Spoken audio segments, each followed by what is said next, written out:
you to the 2067th edition of the Enfield Talking Newspaper. Dateline, 29th of September 2016. In addition to myself, the readers this week are Romany, Patricia, Peter, with Jason on the controls. The editor was John, and the production and distribution team is Lindsay, Jean and Phillip.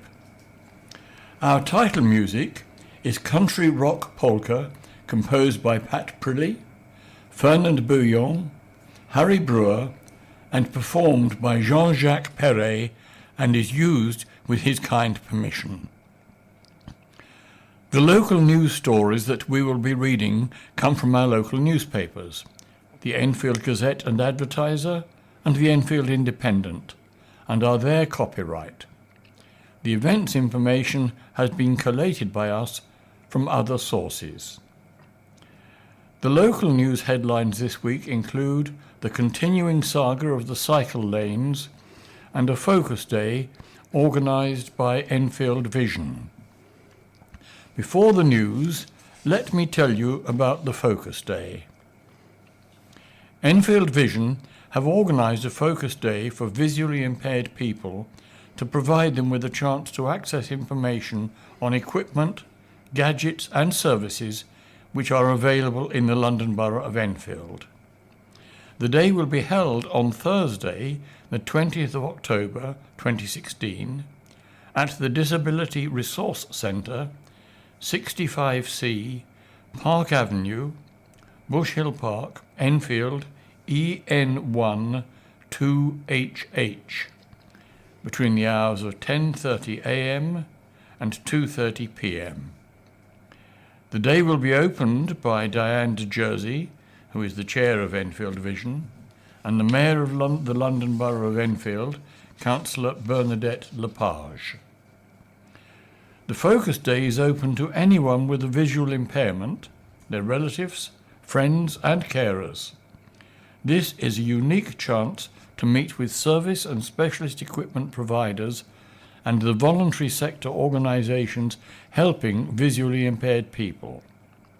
The organisations and exhibitors, whose names I will read, will attend the focus day. The specialist equipment and exhibitors are Cobalt Systems Limited, Computer Room Services, Enhanced Vision Europe Limited, Humanware, MABS Mobile Resource and Advice Unit, Optelec Limited, Pamtrad, Professional Vision Services, Sight and Sound Technology, Synaptic Limited, and Vision Aid Technologies. Service providers who will be there include the Royal National Institution for the Blind, online today, Enfield Carers Centre, Enfield Social Services, ourselves, Enfield Talking Newspaper, and Vocal Eyes. Refreshments will be provided all day, and you are all welcomed. Please don't hesitate to contact by telephoning the office on 020 8373 6260 or email on information@enfieldvision.org.uk if you have any query about the focus day. And the first item today concerns the sunrise and sunset times for Monday the 3rd of October, and on Monday the sunrise will be at 7:05 and sunset 18:33 hours. Following the autumn equinox, the days, of course, are now shorter than the nights. Do get in touch with us to share your own news and special announcements. We love to hear from you. If you have any comments about the Enfield Talking Newspaper, please phone Diane de Jersey on 020 8805 6578. She is your listener's representative and will be pleased to help you. And now at last, Romany will read the first item of local news. Court throws out second bid to block work on cycle lanes. campaigners have vowed to fight on despite a second failed High Court bid to stop the controversial £42 million Cycle Enfield scheme going ahead. Save Our Green Lanes applied for an injunction last week to halt construction work for a cycle route which had begun on a stretch of the A105 at Ridge Avenue, Winchmore Hill. The cycle route will eventually run the length of the main road between Palmer's Green and Enfield Town, but the judge refused to grant a court order on the grounds it was not lawful under the current statute. A previous legal challenge by the group for a judicial review of the scheme was turned down by a High Court judge last month. The latest twist in the long-running conflict sparked a war of words between Save Our Green Lanes and Enfield Council this week. The campaign group claims the council has ignored widespread opposition from residents and businesses who fear trade will be hit across Enfield Town and Southbury Road as well as Hertford Road. Speaking after the court ruling, group spokeswoman Helen Osman said the campaigners had not given up and warned there would almost certainly be further legal action using crowdfunding to meet the costs. She branded the council's consultation a sham, claiming contractors were already waiting to start work within days of it finishing. Basically, they have run roughshod over the wishes of residents, she said. The council knows that this is desperately unpopular all over the borough. The simple fact is the roads are just too narrow for cycle lanes. They are running the cycle lanes down the busiest roads, forcing all vehicles into one lane, and it's going to cause complete chaos. There are going to be more buses stopping, so it's going to be a nightmare, Mrs. Osman added. The council said the scheme had taken account of the comments of people living along the route and had been significantly modified to reflect them. It said it was confident that Cycle Enfield would transform the borough's town centres, revolutionise transport and hugely benefit businesses. Save Our Green Lanes has repeatedly failed to persuade independent judges that there is anything flawed about the A105 Cycle Enfield scheme, said a council spokesman. Whilst Save Our Green Lanes have been pursuing this course of action, the council has spent 18 months listening to thousands of residents and businesses to produce a scheme that meets the needs of the vast majority of people in the borough. The decision to proceed with the borough-wide Cycle Enfield proposals is fully supported by Cabinet, the spokesman added. And on the subject of the cycle lane plans, Linda Miller of Raleigh Road, Enfield writes in a letter headed, "Blind people are at risk." As usual, Councillor Anderson misses the point in his opinion piece, Bus Borders Work Well, of August the 31st. It's not my critique of floating bus bypass stops. I was quoting the opinion of Transport for All, a campaigner for accessible transport for older and disabled people, and Thomas Pocklington Trust, a charity for people with sight loss, and Guide Dogs London. These are all groups that work on a day-to-day basis with disabled and sight-impaired people, and experts in assessing risks and supporting the independence of these groups. They all oppose the use of these bus stops. Does Councillor Anderson not think that if the dangers posed by floating bus stops could be easily resolved by clear signage, buffer strips, the use of contrasting materials and tones, and altering the height of cycle lanes on the approach to bus stops, then these groups would already be promoting such solutions? More importantly, if he and his experts are correct in their assumptions, then why has TfL itself commissioned research at a range of locations across London to try to find ways of minimising the risks that floating bus stops pose to blind and partially sighted people? Research that has yet to report, it should be noted. Interesting too that Councillor Anderson also says that the concerns of Guy's and St Thomas's Hospitals Trust, which is currently challenging the decision to place one of these bus stops opposite their site, is not at all comparable to Enfield, because there are a large number of commuter cyclists. But isn't the idea of Cycle Enfield to encourage a modal shift to commuting by cycle?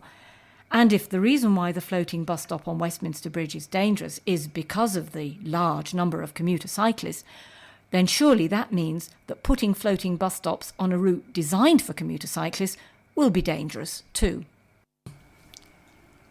A grandmother has praised the brilliant care she received from a beleaguered hospital. Anne Skeggs of Hertford Road, Ponders End, spent 13 days at North Middlesex Hospital in Edmonton after being diagnosed with low oxygen levels in her blood in September. The hospital's accident and emergency department was rated inadequate by the Care Quality Commission, and it could face further sanctions if improvements are not made. But the 76-year-old said she went to hospital unable to breathe properly, but has come out feeling better than ever. She said, "I went to the doctor and was told I would have to go to the hospital. We were seen immediately. I had heart and lung scans. All the junior doctors and consultants treated me with courtesy. They had a lovely manner. I had tests every day. I felt anxious when they did my heart scan, and I was not expecting a fortnight in hospital, but I never felt seriously ill. The way they treated me made sure of that." She says she now has more energy than her husband of 56 years, Roy, who is age 79. Mrs. Skeggs, a keen gardener who enjoys jigsaw puzzles, said her treatment also made them support the junior doctors, who she described as brilliant. She said people might complain about being treated by junior staff, but they will make superb consultants someday. Mr. Skeggs, who has 5 grandchildren with his wife, said, "It was a tiring, shattering 2 weeks, but the nurses were like a beacon of light. I know North Middlesex Hospital has its moments, but it was brilliant right from the very first person we saw. They are grossly understaffed, that was obvious, but every person we saw made us feel safe." North Middlesex University Hospital have been contacted for comment. Neighbours and business owners have had enough of what they call terrible rubbish collection, which has caused a rat infestation. People living and working in Station Road Cockfosters say waste has been piling up for 2 years because of irregular collections. They say only 3 bins serve about 150 residents on the road. Roger Bliss, who has lived on the street since 1986, claims he has contacted Enfield Council untold times and even written to his MP, David Burrows, but says the problem is continuing. He said, "We had an almighty rat infestation, which myself and 2 other shopkeepers had to deal with. At the moment, it is at bay. The pest control team from the council have been down. The guy they sent has been amazing and helpful, but there is only so much they can do when the rest of the council seem to ignore them. No one is taking any notice. The dustman will not take the rubbish, and I am not sure why. No one is taking any notice. It just seems like they skim around trying to get home as quickly as possible. The shops from all the way up the road use the bins. It causes them to be full." Chris Giorgio, who owns Raphael's Bakery on Station Parade, said the rat problem has been temporarily solved after they put down poison, but the rubbish remains. He said people dump everything in this alley. "We need collections on more days and more bins for the road." Enfield Council have been contacted for comment. Inquest into hospital patient's death. An investigation is to take place into whether hospital surgeons could have acted earlier to save the life of a 53-year-old Enfield woman. Kula Christou was found to be suffering from internal bleeding on the day she died at Barnet Hospital on January the 27th this year. Yet it is claimed that she was last on the list for an endoscopy and had to wait a further several hours before a decision was made to operate, during which time she suffered a cardiac arrest. Andrew Walker, Senior Coroner for North London, is now set to hold an inquest into the circumstances surrounding Miss Christou's death. He will ask questions about the provision of interventional radiology services at the hospital. Emily Palmer, a clinical negligence solicitor of law firm Pennington's Manchers, who is acting on behalf of Miss Christou's family, said, "This is a deeply distressing and upsetting case for the family. It's hoped that the family's questions regarding Kula's sad death will be answered during the coronial process and help them come to terms with their loss." A statement issued by Pennington's Manchers following a pre-inquest review held on Wednesday last week states that Miss Christou had spent nearly 4 weeks as an inpatient at Barnet Hospital before she suffered a gastrointestinal bleed on January the 26th, 2016. It says, at 9:49 a.m. on January 27th, medical staff decided that Miss Christou required an endoscopy, but she was last on the list for that day. The endoscopy, which took place at 3:45 p.m, confirmed that she was actively bleeding. Following the endoscopy, the medical staff recommended that Miss Christou undergo an angiogram under the interventional radiology team. However, as there were no provision for such services at Barnet Hospital after 5 p.m, a decision was made to transfer Miss Christou to another hospital. Miss Christou suffered a cardiac arrest at about 7:30 p.m. while waiting for the transfer. It was not until 9:15 p.m. that a decision was made to take Miss Christou to theatre. Unfortunately, her life could not be saved and she passed away at 11:07 p.m. The inquest is scheduled to open on October the 31st at Barnet Coroner's Court and is likely to last for 4 days. Police are investigating after abusive messages were left on council phones at the Cycle Enfield debate turned nasty. Deputy leader of the Enfield Council, Achilleus Georgiou, said he was informed about the 4 voicemails which were left by people calling the office of the council leader, Councillor Doug Taylor, on Sunday the 18th of September. The calls were between 30 seconds and 2.5 minutes in length and were made within 15 minutes of each other. It's not clear if they were made by different people. Police say no arrests have been made and inquiries continue. Councillor Georgiou said the messages had been picked up by office staff rather than Councillor Taylor, none of whom are involved in the Cycle Enfield project. Construction of the first cycle route has begun. Supporters of a threatened advice centre whose petition caused a mass council walkout say they're not a political group. A request for Enfield Council to reconsider its decision not to renew the lease of the Federation for Enfield Community Associations, or FECA, in Nottingham Road, Edmonton, was supposed to be heard last Wednesday, but ongoing legal proceedings between FECA and Enfield Council meant it could not be debated in public. When the Labour group refused to bring a behind closed doors debate on the subject forward to earlier in the meeting, all 19 Conservative councillors left the chamber. The many FECA supporters in the public gallery cheered this decision, but association heads were quick to disassociate themselves from party politics. Vicky Dungate, chairman of FECA, speaking before the vote and walkout, said, "We'd like to stress we are non-political. there is a need for the face-to-face service. As you can see in the gallery tonight, we have many supporters. Mark Bellas, who has worked at FECA since 1995, said he guessed the debate would not take place, but admitted he was surprised by the walkout.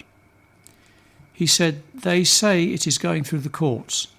The petition is asking them to remove it from the courts. We are asking them to overturn the decision they have already made. At the end of the day, when we go to court, we've got more than enough evidence to put forward to the judge. Then they will make the decision." We gave them another 366 signatures today, and it looks like we've got half the council on our side. We are a non-political organisation, but if one side will not talk, what can we do? FECA, which has operated since 1972, is currently in a court battle with the council over its future.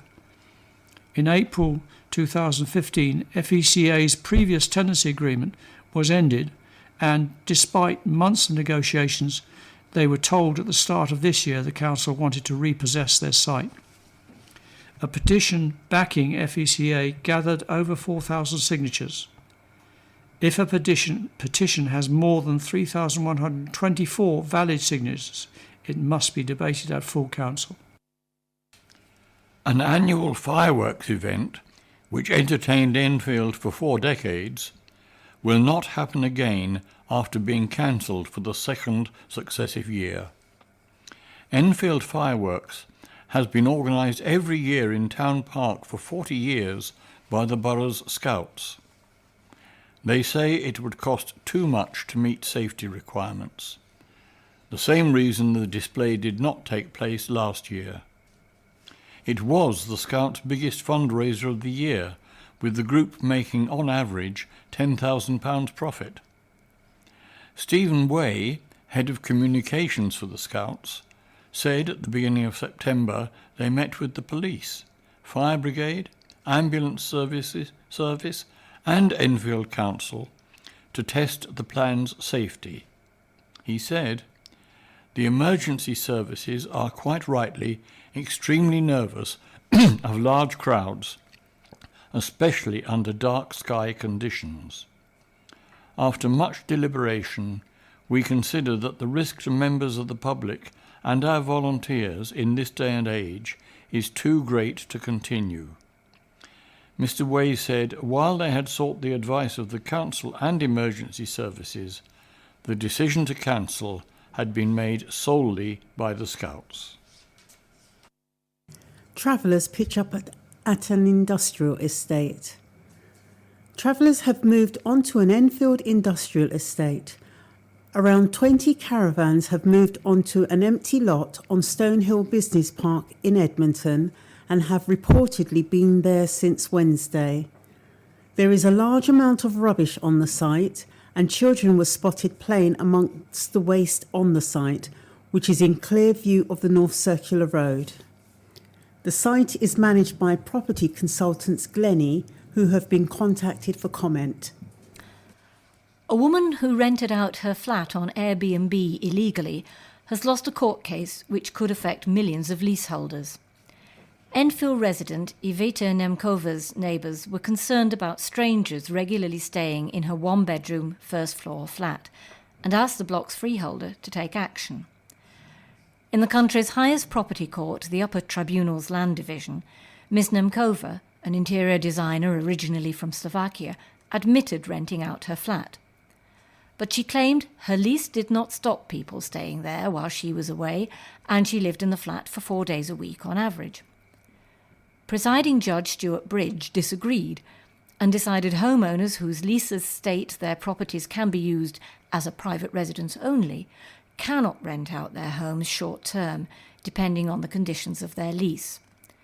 The private residence clause is a common feature of leases, with around 4 million people living under them in the UK. Judge Bridge said, "In order for a property to be used as the occupier's private residence, there must be a degree of permanence, going beyond being there for a weekend or a few nights in the week."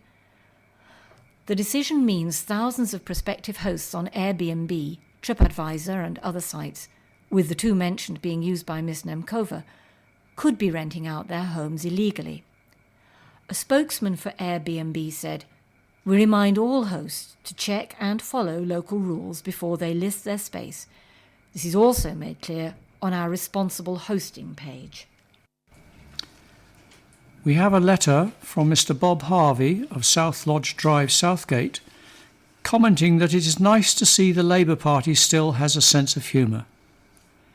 Councillor Daniel Anderson has introduced cycle lanes, which nobody wants, and has cut bin collections, which nobody wants. That's real forward thinking, says Mr. Harvey. In fact, it's so wonderful that hopefully the Labour Council will be evicted come the next election. A teenage pageant champion says the best gift she got from entering competitions was her long-lost father. Nelia Martins of Wood Green was crowned the winner of Junior Teen Miss Glamorous Beauty UK. The 15-year-old Woodside High School student had never met her father, Domingos Silva, until he contacted her through her pageant Facebook page. She said, "All of a sudden I got a message and I thought it was a photographer. But when I looked, it was from my dad, saying he wanted to meet me." It's a really big emotional moment when you don't know your dad and all of a sudden this person just comes into your life. We talked. We have a lot of stuff in common. It's the best gift pageantry has given me. Nelia moved to England from Portugal with her mother Adite 8 years ago. She is now preparing for the national finals of Junior Teen Miss Glamorous Beauty UK on November the 12th. But she admits it is difficult to balance pageants with her GCSEs and had to turn down a place in Miss Teen UK because of it. She chose Junior Teen Miss because it allowed her to promote and raise money for anti-bullying group Bullies Out. She added, "I was 8 years old when I arrived. I didn't know a word of English. I went to school, and at first it was very hard. I was at the bottom of the class. I didn't have any friends, and I was bullied a bit. People used the fact that I didn't know any English to their advantage, trying to humiliate me. But I caught up, and I think that experience toughened me up. I used to be easily manipulated. Now I take care of myself." Illegal makeup op. 4 businesses who sold illegal makeup, some containing cancer-causing chemicals, have been given combined fines of over £30,000. An Enfield Council crackdown saw thousands of illegal cosmetics seized or removed from sale across the borough. One shop, Shabba Hair and Cosmetics in Edmonton, was found to be selling hair dye containing the carcinogen O-aminophenol. The director of the South Mall shop, Mohammed Imran, was fined £1,875 and ordered to pay £720 costs. 3 other shops have since been prosecuted at Tottenham Magistrates Court in recent weeks. On August 25th, Eddie Frimpong, director of Afromart Mini Market in Hertford Road, was fined £2,945 and ordered to pay £250 costs. Cannon Stores of 4th Street, Edmonton, was also found guilty of selling the illegal beauty products on September the 11th.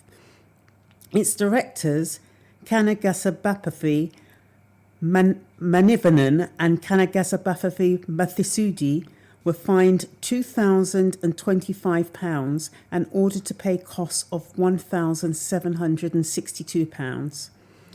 Mohammed Zirab, who owns Beauty Queen's Cosmetics, also of 4th Street, was fined £2,450 and ordered to pay £600 costs.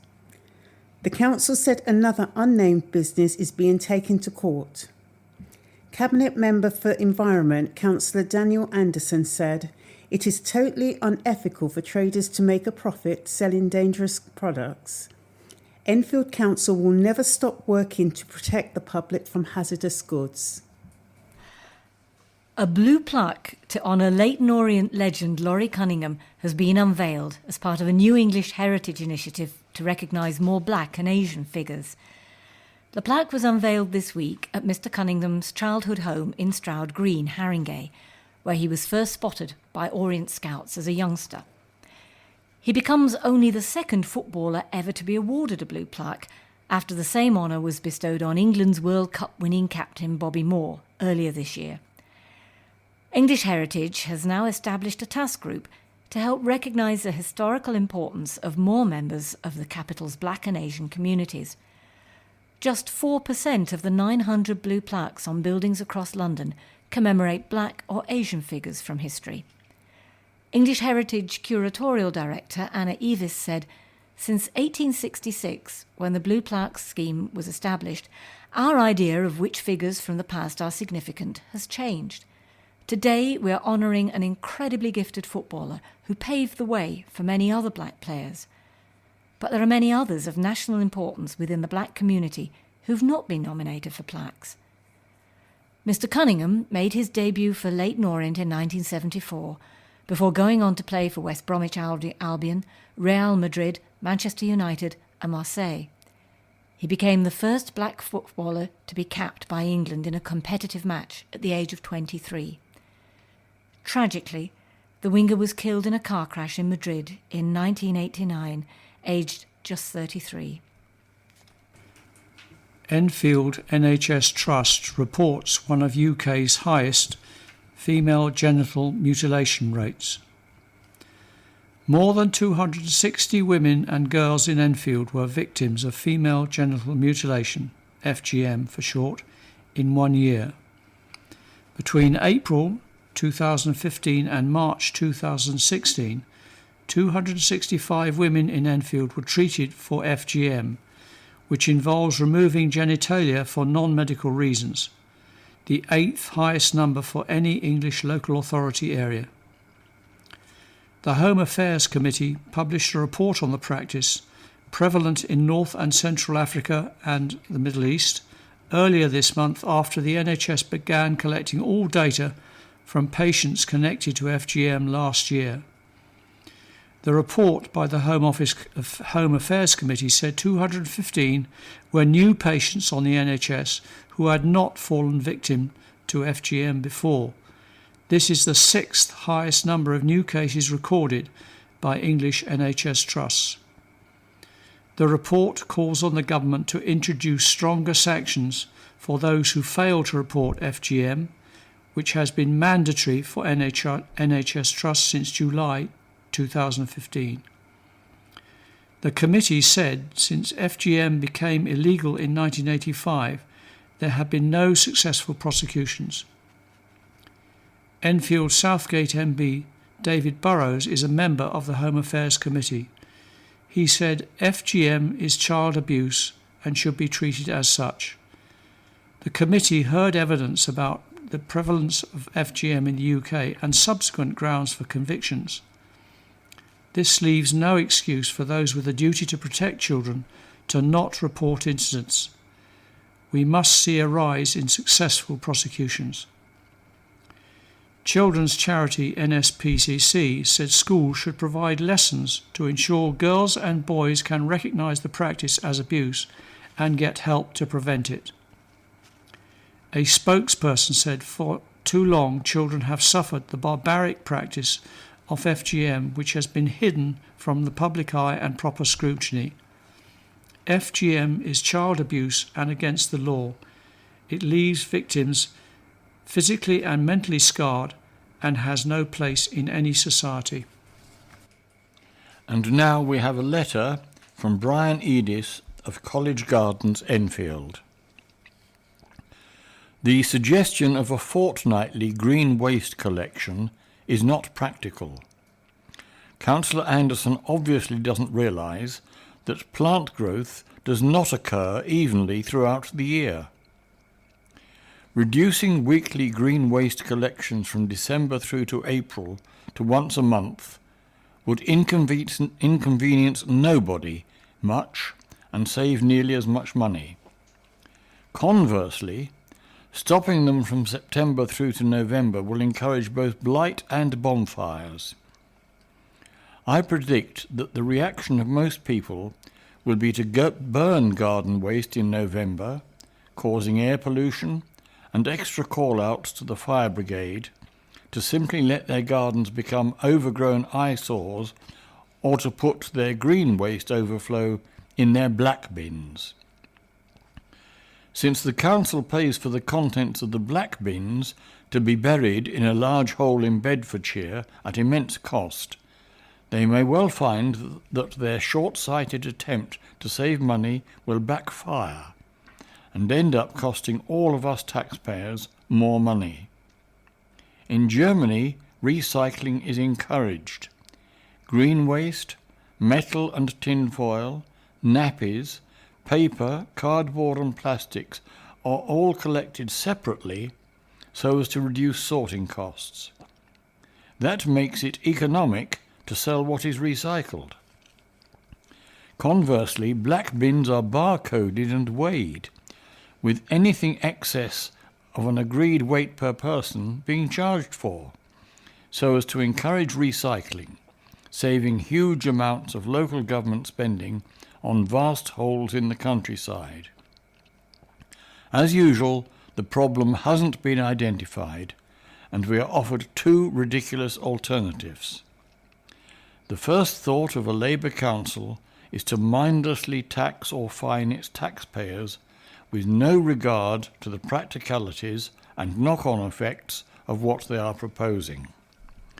Organising the waste collection service so as to both save money and stop pollution doesn't enter their heads. Fly-in visit is no cause for alarm.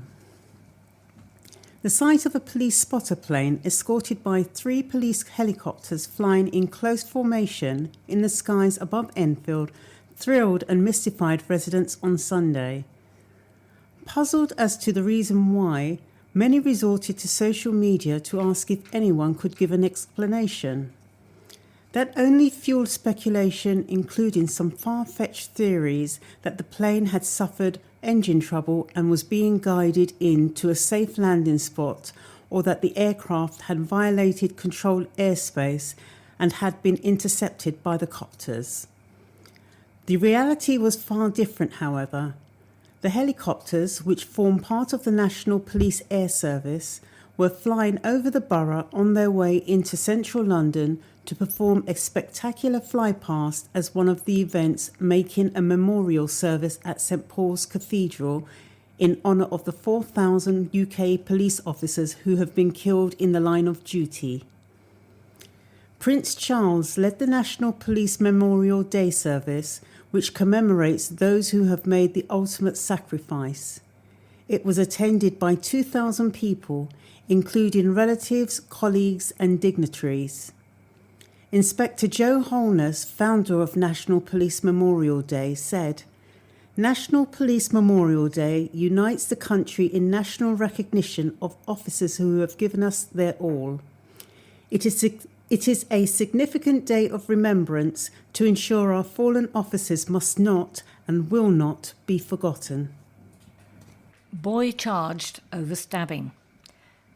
A 15-year-old boy has been charged with attempted murder after a schoolboy was stabbed in Edmonton last week.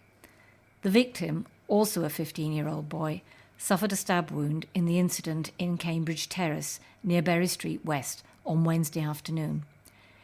He was treated in hospital for his injuries, which were not life-threatening. The accused, who has also been charged with the possession of an offensive weapon, was remanded in custody when he appeared at Highbury Corner Magistrates Court on Saturday. He is due to appear at the Old Bailey on Friday, October the 21st. A man from Enfield who was shot dead by police as he opened his front door was lawfully killed, an inquest has found. James Fox was hit 5 times as he opened the door to his flat in Picardy House in Cedar Road in August 2015 by officers who believed he was carrying a gun. The shooting happened hours after Mr. Fox, aged 43, had threatened to kill his father and had pointed a gun at a child's head.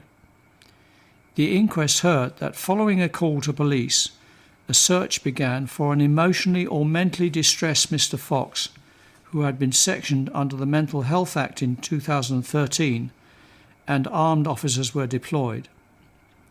Jurors at the inquest at North London Coroner's Court found that Mr. Fox's death was lawful, adding that the police officers believed they needed to use force to defend themselves. The officers who shot Mr. Fox dead were also cleared by the Independent Police Complaints Commission investigation, which found they had no case to answer.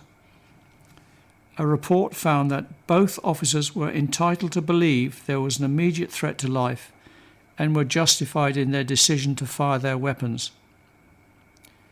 Speaking after the inquest, Commander Matt Twist, in charge of armed policing, said, "It is vitally important that when a police officer shoots someone, the full facts of what took place are independently investigated and carefully considered by an inquest. My thoughts are with Mr. Fox's family, and I recognise that this must have been a very distressing time for them. All of our firearms officers are experienced police officers who volunteer for the additional responsibility of carrying a gun to protect London and their unarmed colleagues. That night they knew that Mr. Fox had threatened a child with what was believed to be a gun and had made other threats to his family. Our officers went forward that evening knowing that they might have to place themselves between an armed and dangerous man and the public. The officers had seconds to act when Mr. Fox opened his front door and pointed what looked like a gun at them. No police officer wants to take someone's life. We ask our armed officers, and indeed expect them, to make split-second decisions in some of the most complex, fast-moving and dangerous situations to protect the public, their colleagues and themselves." A new primary school has celebrated its official opening. Ashmore Primary, which welcomed 60 pupils at the start of the term, hosted the official opening on Friday at the end of its second week. The primary is an extension of the outstanding Ashmore Academy in Cecil Road, Southgate. It will be a two-form entry school, admitting up to 60 children each year. The school's opening was welcomed by parents who led a campaign, started in 2013, demanding extra primary school places in the vacuum between the boroughs of Enfield and Barnet. Chris Toffelis, who has been a head in a Hertfordshire school for 7 years, said he was excited by the challenges posed by running the new school.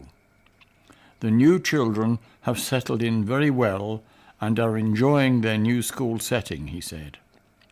Reception is a very important time for children's development, and the school will endeavour to ensure that all the children have a successful and fun-filled year where everyone will be very proud of all their achievements. There is big demand for a primary school in the area, and I am really looking forward to the job. The new school will have close links with Ashmore Academy, which, Mr. Toffelis added, would be a huge benefit. The temporary building stands next to the secondary school, separated by secure fencing. The site houses the 2 new reception classes, as well as the school office, the head teacher's office, and a group and medical room, as well as an outdoor play area. Teresa Villiers, the MP for Chipping Barnet, cut the ribbon at the ceremony on Friday as children released balloons. Racially abused woman in car park. A woman who claims she was racially abused in a shopping centre car park feels gutted and demeaned. The 26-year-old from Edmonton, who wanted only to be identified as BB, said 2 women told her to go back to your country. The girls also allegedly called her a stupid Indian woman and an illegal immigrant after a minor car crash at Palace Gardens shopping centre in Enfield town. Police are now investigating the incident, which happened at about 12:40 p.m. last Wednesday, September the 21st. Bibi, who has lived in Edmonton for 12 years, said, "I was gutted to be discriminated against in an area such as Enfield in this day and age simply because of my skin colour. It is quite frightful how the matter quickly escalated to her wrongly assuming and insulting my ethnicity. To be a victim of such racist comments is really demeaning. My family, friends and neighbours are all working very hard to be part of the country. This is our home." She was brought up in the country and works for the NHS as an assistant psychologist. She says the incident happened on level 3 of the Hatton Walk car park after a young woman reversed too fast out of her space and hit Bibi's car. The woman supposedly got out of her car and started swearing before an older lady did the same. Bibi snapped a photograph of their car and called the police, but she claims they continued with their racist jibes before driving off. A Met Police spokesperson said, "There are no arrests at this time. Inquiries continue. Palace Gardens have been contacted for comment." And now a letter from Tom Waterhouse, writing from Burlington Road in Enfield. It's been well over a year since the general election, and therefore a chance to assess the performance so far of our Enfield North MP, Joan Ryan. The numbers do not make for good reading. Miss Ryan has turned up to only 55.6% of votes in the House of Commons. According to independent website theyworkforyou.com, this is well below average among MPs. To put that in context, Nick Dubois, whom Joan Ryan replaced in May last year, voted in 78.8% of divisions over the 5 years he served as an MP. Perhaps Miss Ryan has been kept busy by the work she's been undertaking for Global Partners Government Governance Practice Limited, for which she has been paid £3,550 so far, according to the Register of Interests. Another public service website, writetothem.com, finds that she's responded to only 51% of messages sent by residents. Maybe this is the reason Joan Ryan felt it was appropriate to claim £2,250 of taxpayers' money for services to improve online engagement with constituents. Using social media platforms like Facebook and Twitter is free, so quite what £2,250 is providing is anyone's guess. The basic duty of every MP is to represent their constituents in Parliament, a duty in which Joan Ryan is clearly failing. Owners of the Fox on hunt for new look. One of Enfield's oldest pubs could be set for redevelopment. The Fox in Green Lane's Palmer's Green could be given a makeover after its owners, Star Pubs and Bars, said it is considering proposal and has appointed a property developer, Lateral. A pub and hotel has stood on the site for hundreds of years, with first mention of the site recorded in 1862 and the current building being constructed in 1904. Last year, the pub became the first in Enfield to be named an asset of community value after an application by the Southgate Civic District Trust, which means it has added protection from development. No planning proposals have yet been submitted to Enfield Council. The news has caused a mixed response on social media, with some saying they are pleased to see investment in the historic pub, others worried it could face an uncertain future. Mark Beattie wrote on the Palmer's Green community Facebook page, "The pub just needs some money spending on it. It could thrive and bring some real value to the area if they made similar changes to the ones made to the King's Head in Winchmore Hill." Kula de Mura Castanera said, "Wonderful news. It looks neglected.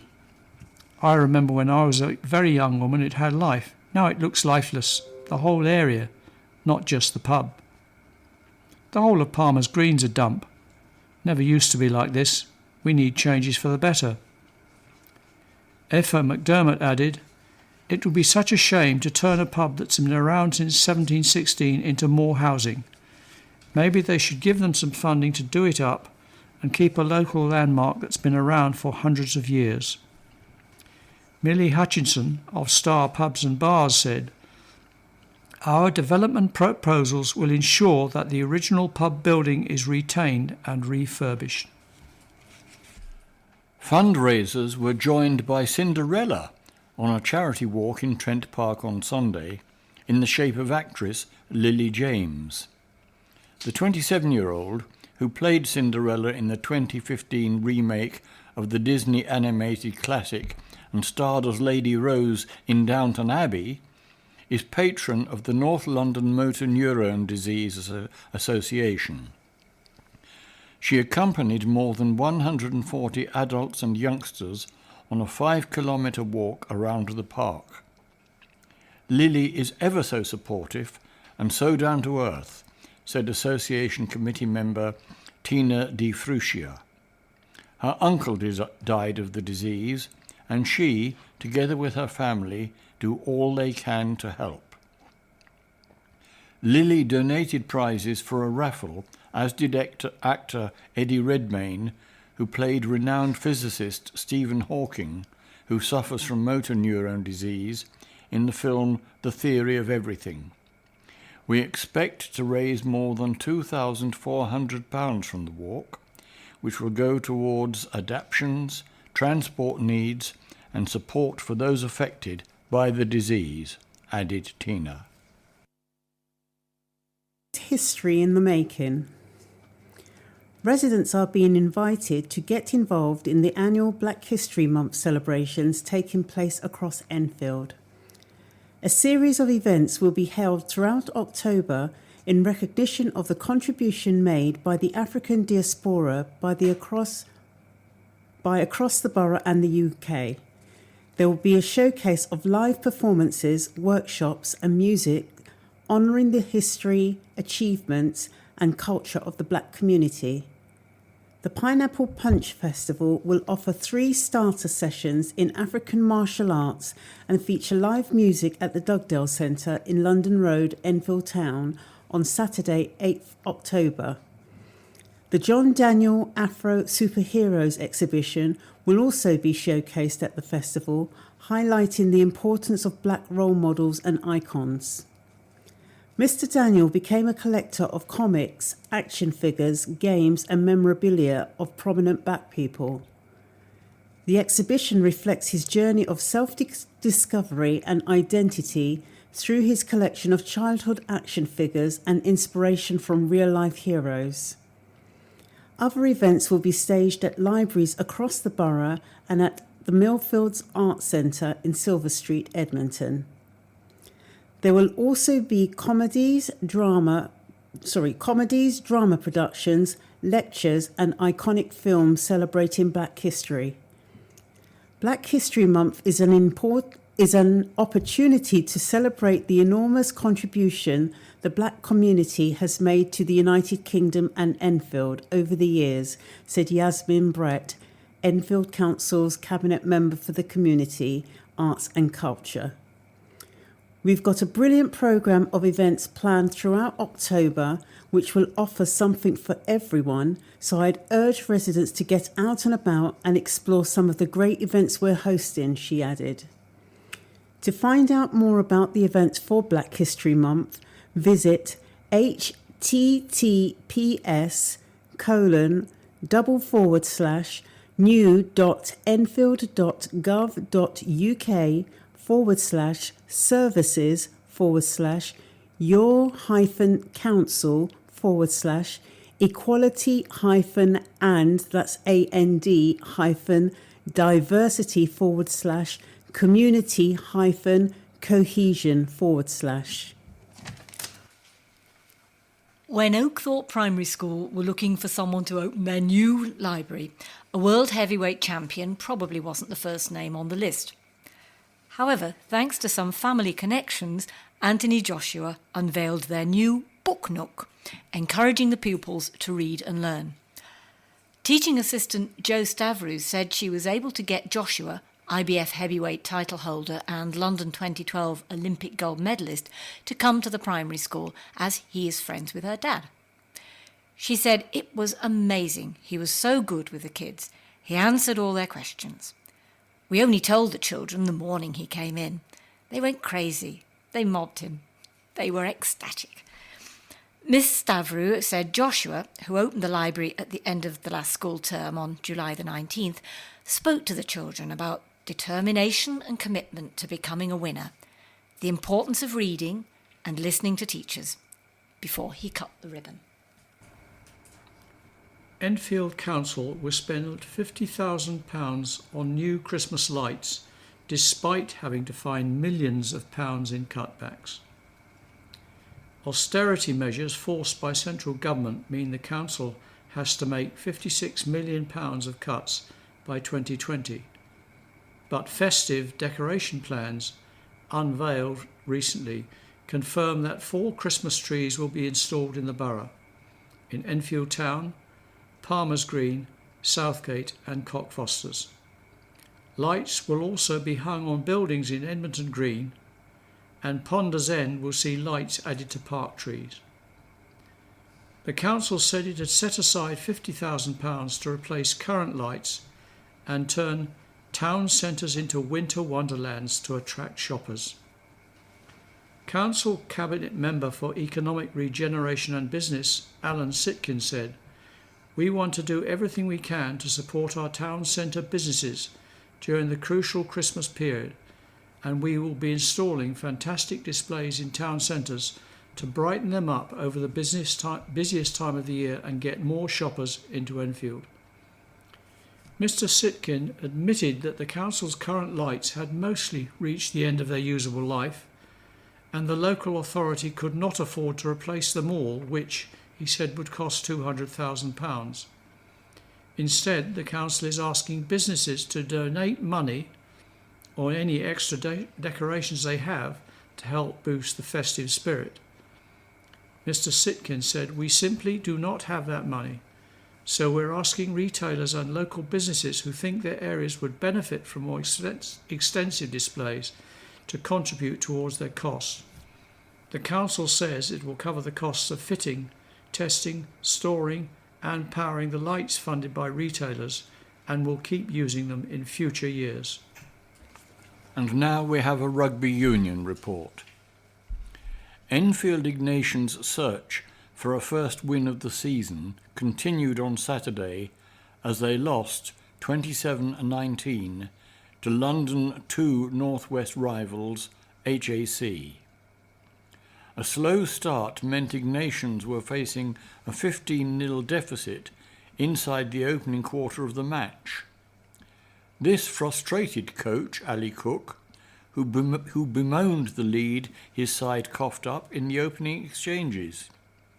He said, "This was again a timely reminder of the need to be on top of our game from the start, for we again allowed the opposition to get comfortable and build a lead, although we fought back well after the break."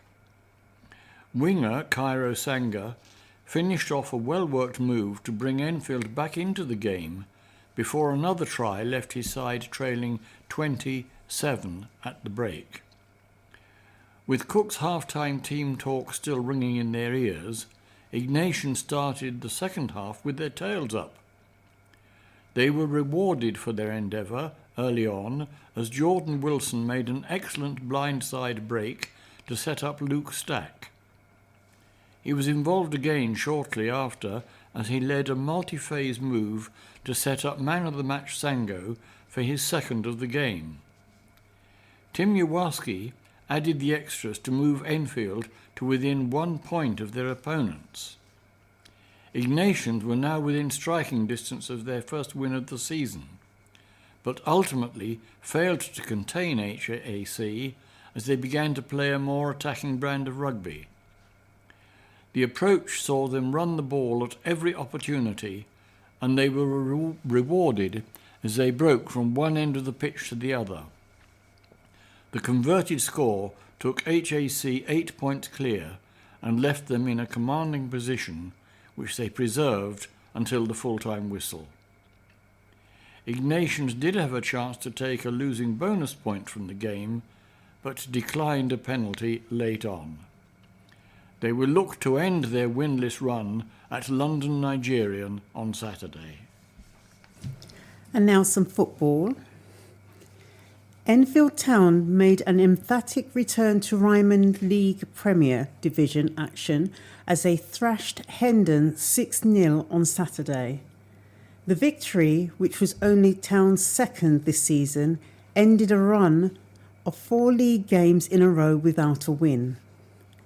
They were in imperious form from the outset, as Keir Dixon, who scored 2, Percy Kiangabeni, Darnell Winter, Harry Ottaway and Ricky Gabriel all got on the score sheet. The 6-goal winning margin levelled Town's previous biggest in the Ryman top flight, which came in an 8-2 triumph over Waltham Abbey in 2007. Town's 18th position in the table is a fair indication of their sluggish start to the season, but Mark Kirby made their attacking intentions clear when his second-minute header was well saved. Casey McLaren then went close for the visitors as his header went just wide of the upright. Enfield had to wait until the 23rd minute to take the lead through Kiangabeni as he volleyed in from a corner. The hosts doubled the lead 3 minutes before the interval after Samir Bimutin drove down the left flank and delivered a low cross for Dixon to sweep home. Hendon made a brighter start to the second half and forced Nathan MacDonald into a couple of smart saves. Winter all but ended the match as a contest 11 minutes after the restart, though, after latching onto a through ball and poking it past the Hendon keeper. Hendon barely had time to catch their breath before Town had stretched their lead further thanks to Ottaway's inventive finish. Having failed to connect with a spectacular overhead kick, the Town man managed to regain his footing and score from a tight angle. The visitors were handed a potential lifeline after a handball in the Town box gave them the chance to get on the score sheet from the penalty spot. They couldn't get past MacDonald and the Enfield keeper saved smartly to maintain his clean sheet. The scare seemed to spur Town back into life and Gabriel showed fine reactions to notch his size 5th of the day. He exchanged a fine 1-2 with Kirby before heading past Bradley Lorenzin after his initial shot had been well saved by the Hendon stopper. There was still some time for Dixon to add his second with a classy low drive from 20 yards out to complete a superb Town win with 15 minutes remaining. At the time of going to press, Town were preparing to take on a Metropolitan Police side sitting rock bottom of the table. Saturday's game should offer more of a test for Enfield as they face Dulwich Hamlet at home. And another football story now. Cockfosters launched their FA Vase bid in fine style by easing to a 4-0 victory at home at Hadley Wood and Wingate in the second qualifying round on Saturday. Ioannis Varoufakis, who is with the club on a dual registration basis from Bishop Stortford, was the star of the show with a hat-trick, while Gary Simmons was also on target as the Reds eased through to the first round proper. It was an outstanding performance, said manager Dean Barker. We could probably have won by a few more. We scored 4 goals, created plenty of other chances and kept a clean sheet as well. It was a perfect Saturday. Ioannis is a massive player for us. Bishop Stortford didn't need him at the weekend, so luckily he was available to play for us. He wants to play at a higher level, which is why he went to Stortford, but hopefully we'll have him for a few more games. It's exciting to have got through to the first round, and we really want to have a good run in the Vase this year. Cockfosters' reward for the win is a trip to Hellenic League Premier Division outfit Flackwell Heath on October the 22nd, while Saturday sees them visiting the title favourites Welwyn Garden City in the Spartan Premier Division. Kick-off is at 3 o'clock. Meanwhile, Enfield, 1893, bowed out of the FA Vase on Friday night with a 3-1 defeat at Wadham Lodge. After a goalless first half, the E's conceded twice in quick succession shortly after the interval, and although they pulled one back, it was not enough as the hosts added a third to seal victory. Saracens stunned as unbeaten run ends. Saracens saw their 13-match winning streak in all competitions come to an end on Saturday when they lost 17-10 at Harlequins in the Aviva Premiership. Sarries had not tasted defeat since being beaten at Leicester in the league in March, but they paid the price for getting off to a slow start in this encounter as they fell 17-0 behind inside the first half. The visitors did improve after the interval and reduced their deficit courtesy of a Richard Wigglesworth try, converted by Alex Lazowski, and a Ben Spencer penalty, but it was not enough as they had to make do with a losing bonus point for their efforts. A 17-0 deficit is a big one to take into half-time, said Director of Rugby Mark McCall. It was an uphill battle in the second half. Overall, we have to be disappointed with our performance. We were 10-0 down and nothing had really happened in the game. Quins then scored again quickly and your mind starts playing tricks on you. Meanwhile, Saracens have confirmed that they will not be appealing against Chris Ashton's 13-week ban for biting. The England international was handed the lengthy suspension by a Rugby Football Union disciplinary panel last Tuesday night after being found guilty of one of 2 charges of biting Northampton prop Alex Waller during the meeting between the sides earlier this month. McCall added, "The club has been fully supportive of Chris throughout this process and we are naturally disappointed to lose a player of his calibre for 13 weeks. No appeal will be lodged, but we will continue to support Chris during his time away from playing and will help him prepare for his return to action in December." And finally, we have 2 hockey stories. Southgate claimed a crushing 8-0 victory at home to Indian Gymkhana in the Men's Conference East of the English Hockey League on Saturday.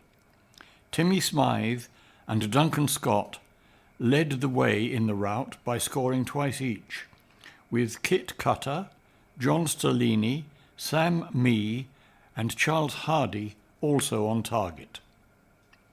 Meanwhile, Southgate ladies claimed a 2-2 draw at St Albans in the Women's Conference East on Saturday. All 4 goals came in the last 20 minutes, with Elise Philharmonica, and may I say what a wonderful name, and Alexandra Fennick on target for Southgate, and Adele Salmons scoring twice for St Albans. We have reached the end of our programme for this week. Thank you for listening. So from the team of John, Romany, Patricia, And Peter. and Jason on the controls, it's cheerio. Bye. Please remember to turn over the address label in your postal packet, put the memory stick into the packet and return it to us as soon as possible in readiness for the next edition. Don't forget you can call Diane de Jersey regarding any help you may require in connection with Enfield Talking Newspaper on 020 8805 6578. Coming up next, the latest news and information for the Greater London area from InfoSound. The Enfield Talking Newspaper will be with you again in 1 week's time.